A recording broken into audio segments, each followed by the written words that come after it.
Take a drive down any street in the heartland of America. A time not so long ago. You know this place. You've seen it in movies, maybe even in your own family albums. A world of white picket fences and neatly manicured lawns. A world where the sound of children's laughter mixes with the lazy buzz of a lawnmower on a Saturday afternoon. It's a world built on a promise, the promise of safety, of community, the simple, unimpeachable American dream. And in this world lives the perfect neighbor. He's the first one to lend you a hand when your car won't start. The one grilling burgers for the entire block on the 4th of July.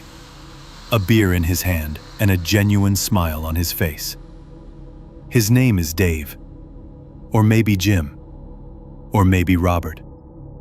His story is simple. He went to a state college, married his high school sweetheart, works a steady job downtown. He is the bedrock of the community. He is trustworthy. He is normal. But I want you to look closer, past the easy smile, into the eyes. Is that a flicker of something else? A shadow, gone before you can even register it, that doesn't quite belong? We trust so easily, don't we? We build our lives on the simple assumption that people are exactly who they appear to be. It's the foundation of our entire world. But what if that foundation is built on sand? What if that trust is the most dangerous assumption you could ever make? What if the friendly wave is a calculation?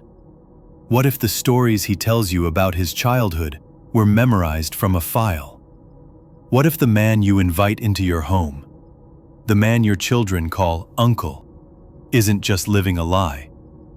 What if he is the lie? A weapon, in human form, planted in your world years ago with a single devastating purpose: to wait. He is a ghost of a war you never knew was being fought on your own street. An enemy hiding in the one place you would never think to look. Plain sight. He is a sleeper agent. And for decades, his story, and the stories of others just like him, have been one of America's darkest, most closely guarded secrets. This is the story of how the Cold War wasn't just fought in the shadows of Berlin or Moscow, but in the quiet backyards of us all. The chessboard of shadows. To understand how a man could be turned into a ghost, you first have to understand the world that created him.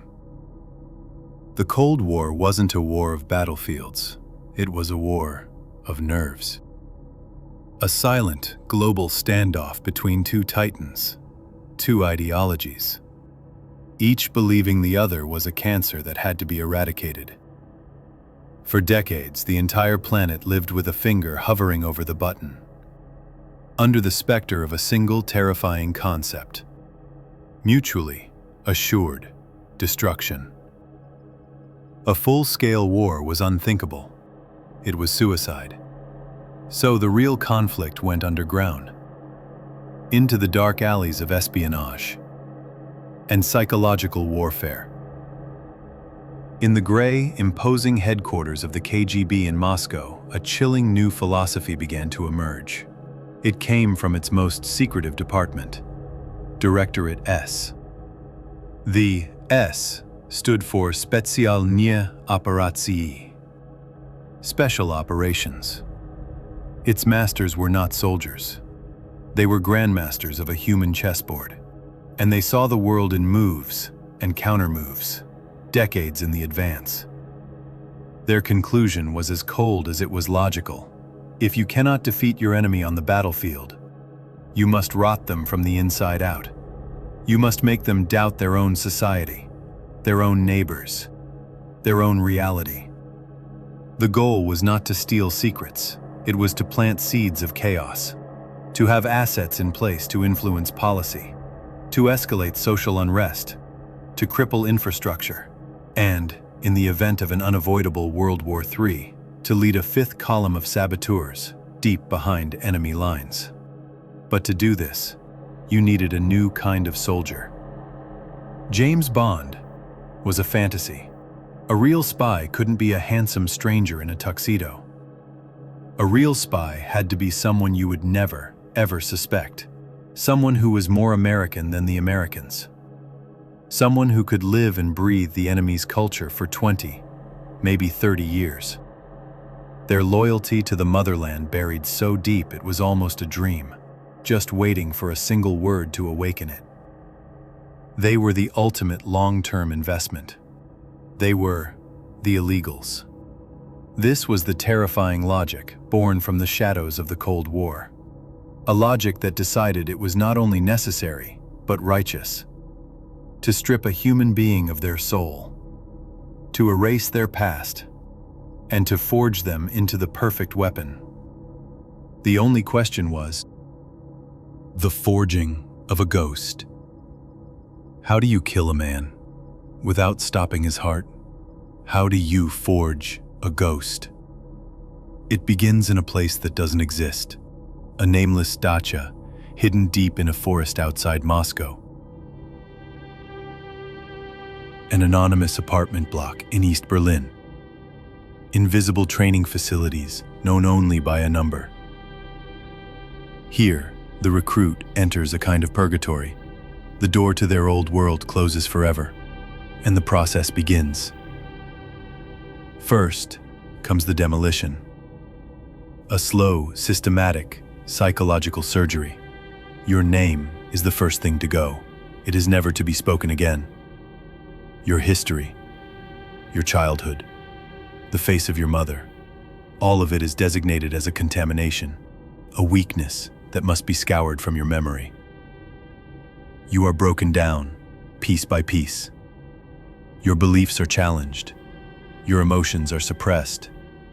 Your very sense of self is unraveled, until all that is left is a blank slate, an obedient, disciplined nobody. Then, from the ashes, the construction begins. This new identity, your legenda, is your new Bible. It's not just a name and a birthday. It's a life, a complete life, stolen from the records of a dead child and painstakingly built into a fortress of lies. You memorize every detail. The name of your fabricated third-grade teacher. The story of how you broke your arm falling from a tree that never existed. You stare at photographs of strangers, your new parents, your new siblings, until you can feel a ghost of affection for them. The lie must become your only truth. Finally comes the immersion. Years of it. Day after day, you are saturated in the enemy's culture. You watch their television shows until the canned laughter feels normal. You listen to their pop music until you can hum the melodies in your sleep. You learn the rhythm of their language, not just the words, but the slang, the sarcasm, the soul of it. This is the final, most crucial stage. The goal is not to impersonate an American. The goal is to become one, to think like one, to dream like one, to react like one, until the moment comes when you look in the mirror and the stranger staring back is the only person you recognize. The transformation is now complete. The recruit is dead. The ghost is born. Birth of a stranger. The ghost is born. And then it is set free. There is no ceremony. No final handshake from a general. There is only a forged passport, a one-way plane ticket, and a small suitcase filled with clothes that feel like a costume. The journey itself is a passage through the looking glass. A quiet flight over an ocean, where every minute carries you further from the only world you have ever truly known, and closer to a life you have only ever studied in sterile classrooms. There is no going back. The door is not just closed, it has vanished. And then you arrive. And all the training in the world cannot prepare you for the initial shock. The sheer sensory assault of the West. It is a tidal wave of color, of noise, of chaos. The roar of traffic that never seems to end. The smell of fast food hanging heavy in the air.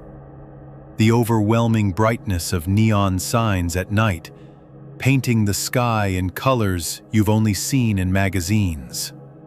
Music blares from every passing car, 100 different songs all at once. People talk loudly. They laugh loudly. They move with a confidence, an unconscious freedom that feels utterly alien. This isn't a textbook anymore. This is real. And it is terrifying. Every face in the crowd could be an observer. Every friendly hello could be a test. Every police officer on the corner seems to be looking directly at you. The fear is a physical thing, a cold knot in your stomach, the constant humming anxiety that one wrong word, one slight hesitation in your accent, one moment of forgotten cultural nuance will unravel everything. You are a stranger in a land of 40 million strangers. But your loneliness is different. It is absolute. You are a phantom, a man with two pasts and no future. Utterly, completely alone. And so, you perform the first sacred acts of your new existence. You rent a small, anonymous apartment. You open a bank account with a name that is not your own. You buy groceries from a supermarket that feels like a palace of endless choice. Each mundane action is a brick being laid. Each signature is a chain being forged. The ghost is no longer just an idea. It now has a mailing address. The stranger has been born. The long wait. The first few years are the hardest. A tightrope walk of constant fear. But then, a strange thing happens. The fear doesn't vanish. It simply fades. It recedes into the background hum of everyday life. A low-level static you almost forget is there. Days bleed into weeks, weeks into months, months into years, and the years become a decade. You follow the plan. You get a job. You work hard. You get promoted. You are reliable. You are successful. You build a life. You buy a house in the suburbs. You learn to care about property taxes and the quality of the local schools. You mow the lawn on Saturdays. You coach your son's Little League team. Each step is a part of the cover story. Each action is meant to deepen the deception. But the cover story becomes a life. A real life. The cage you so meticulously built for your mission starts to feel like a home. And then comes the one complication the KGB could never truly prepare you for. The one variable that can undo decades of training. Love. You fall in love. You meet someone who sees you not as a weapon, not as a ghost, but as a person. And you get married. You have children. And, in that moment, The entire mission is thrown into chaos. How do you look into the eyes of the person you love every single night and know that your entire relationship is built on a foundation of lies? How do you hold your own child in your arms and tell them stories about a grandfather they don't have and a past you never lived? The love is real. That's the terrifying part. The warmth, the joy, the connection. It's all real. And it is a profound betrayal of your mission and a betrayal of your family. You are living two lives, and both of them are a lie. The original self, the loyal soldier, is now a distant echo, a ghost that whispers to you in a language you barely remember. And the new self, the loving father, the respected colleague, is a phantom. An elaborate fiction that could be destroyed at any moment. Who are you anymore? After 20 years, which mask is the real face? The silence from Moscow is deafening. The mission feels like a forgotten dream, but you know it's not. Because every now and then, there is a reminder, a news report of a spy being caught in another city. A strange car parked on your street for just a little too long. A simple question from your wife. You seem so far away sometimes. That sends a jolt of ice through your veins. And whispers on the radio. For years, there is only silence. But the soldier must always be ready. The connection to the motherland must be maintained. And it is done through a secret ritual, once a week or once a month, always at the same time, late in the night when the house is still and the world is asleep. The agent retreats to a quiet room. He pulls out a shortwave radio, not a modern one, but a heavy analog machine. He turns the dial with painstaking slowness, past the pop music, past the news reports, into the static between stations, the empty spaces on the dial where ghosts live. He tunes to a prearranged frequency, and he waits. At first, there is only hiss, and then it begins. A voice, a flat, disembodied voice, speaking without emotion, without inflection, sometimes male, sometimes female, sometimes with a strange electronic tone. It reads strings of numbers, endlessly. 52701, 98344. This is a numbers station, a broadcast from nowhere to everywhere. To most listeners, it is meaningless static, but to the agent, it is a lifeline, a whisper from a world he left behind. He writes down the numbers, his hand steady. This is muscle memory. This is training. Then comes the second part of the ritual, the key. It's not a physical key, but a tiny object, easily hidden, a hollowed-out cufflink, a fake coin.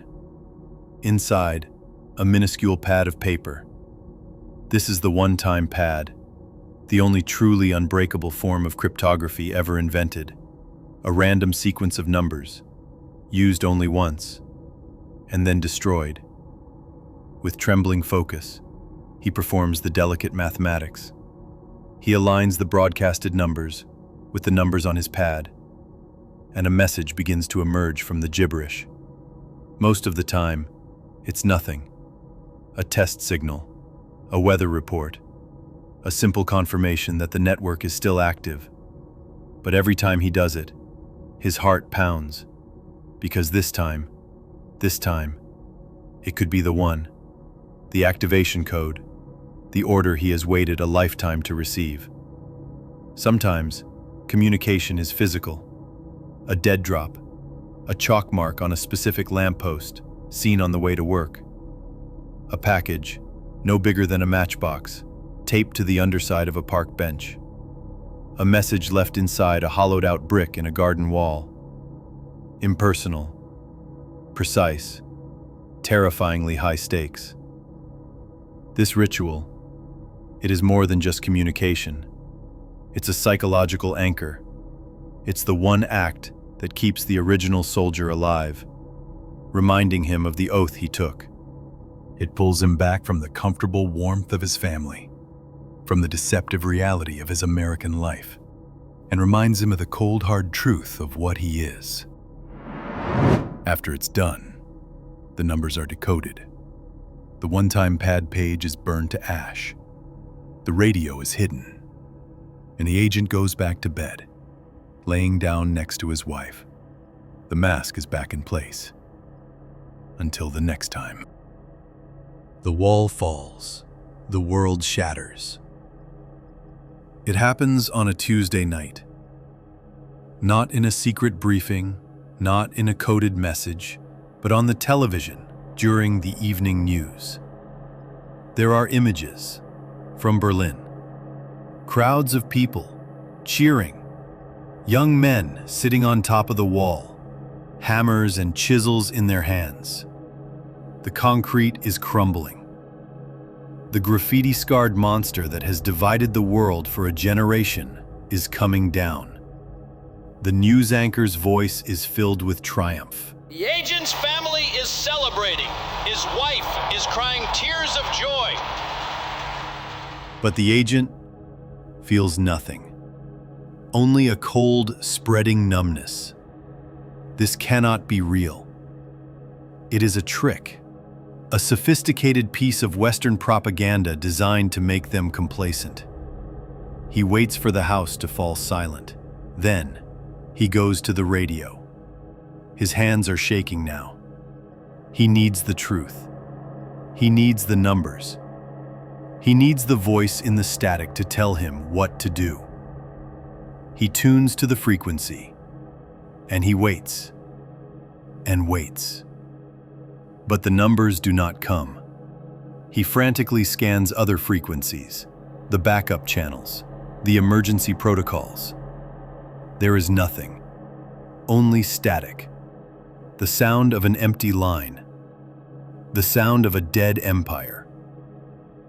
In the months that follow, the world he was built to fight simply evaporates.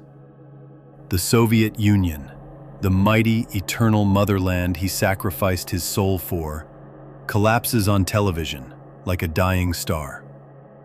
The flag with the hammer and sickle is lowered from the Kremlin for the last time. And with it, his entire existence becomes meaningless. The cause is gone. The army is gone. The spy masters are gone. The country that sent him no longer exists. He is a soldier with no war to fight, a spy with no country to spy for, a priest whose God has just died. Was it all for nothing? The years of brutal training, the crushing loneliness, the daily terror of living a lie, the betrayal of the woman he loves. Was it all just a mistake? A footnote in a history book written by his enemies? He is 45 years old, or maybe 50. He isn't even sure anymore. His entire life has been a sacrifice for a future that will never happen. He is no longer a weapon. He is a relic, a fossil, a ghost, haunted not by the past, but by a future that has been stolen from him. He looks at the life he has built, the house, the career, the family. The cage that was meant to be his cover is now the only thing he has left. But is any of it real? He looks at his wife sleeping beside him. He looks at the photographs of his children on the wall. He loves them. He knows he does. But a terrifying question echoes in the great silent emptiness of his soul. Do they even know who he is? Does he? The ghosts among us.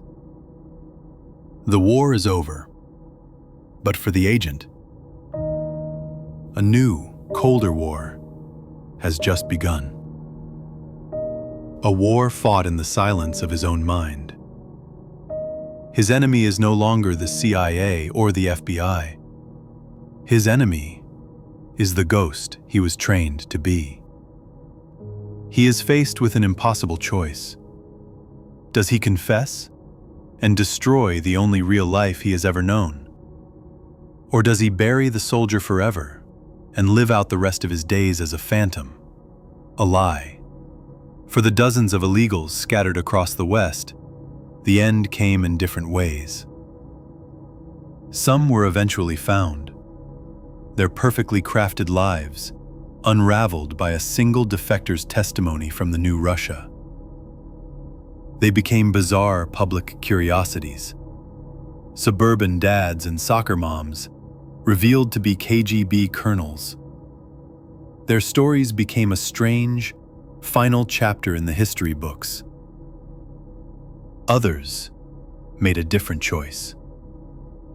They chose to confess, not to the authorities, but to their families. Can you even imagine that conversation?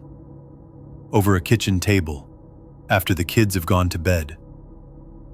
To look at the person you have loved for 30 years and tell them it was all a mission, a performance. To tell them your name, your past, your very soul was a state secret. For some, the love was strong enough to survive the truth. For most, it was a betrayal too deep to ever heal. But there is a third group, the most unsettling group of all. The ones who were never activated, never discovered. The ones whose silence from Moscow simply became permanent. They made the quietest choice of all. They let the soldier die. They continued to coach the Little League teams. They continued to host the neighborhood barbecues. They grew old, they retired, and they took their impossible secret with them to the grave. Their own children would lay them to rest, never knowing the man they called Dad was a hero of a dead country and a complete stranger. So what is the true legacy of this program? It is not a story of victory or defeat. It is a quiet tragedy, written in the margins of history. A story of hollowed-out lives and the devastating human cost of a war fought in the shadows. It reminds us that the most dangerous lies are the ones we learn to tell ourselves. And it leaves us with one final, haunting question. Look around you, at the quiet towns and the friendly neighbors, on the peaceful suburban streets. How many of them are still out there? The final, silent casualties of the Cold War. The story of the sleeper agent is a chilling reminder that history is not just something you read about in books. It's a living, breathing thing, with secrets that are often hidden in the most ordinary of places. What do you think is the true legacy of these forgotten spies? Could you forgive someone you love for a lie that deep? Let us know your thoughts in the comments below. We read every single one. And if you want to uncover more stories from the shadows, make sure you subscribe to Dark Hidden History and turn on notifications. You won't want to miss what we're investigating next. Thank you for watching.